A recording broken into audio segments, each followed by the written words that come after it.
এগুলা এক একটা ড্রেস যখন আমাকে চোখের সামনে আইয়ে তখন আমরা তো নিজের আর কন্ট্রোল করতে পারি না। 2018-19 সালের কথা মনে পড়ে যায় গা। আর তোমার কাছে তো এগুলা মাত্র দুধ ভাত, এগুলো তোমার কাছে আসলেই দুধ ভাত। আমরা তো পুরান প্লেয়ার, আমরা তো বুঝি।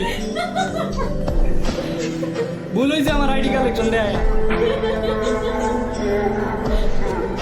পোলাপাইন মজা নেই বর্তমানে। পোলাপাইন আগে ড্রেস আপ আইছি না, এটা ফ্রি ড্রেস আপ। কিন্তু এই এক একটা পুরাতন ড্রেস আপ গান স্কিন এগুলা দেখেছে আমাকে কতটুক যে ভিতরে যায় আঘাত দেয়, এটা তো আমরা বুঝাইতে পারবো না। আমাকে ফিলিংটা আমরা নিচেই জানি, আমাকে ভিতরে আছে।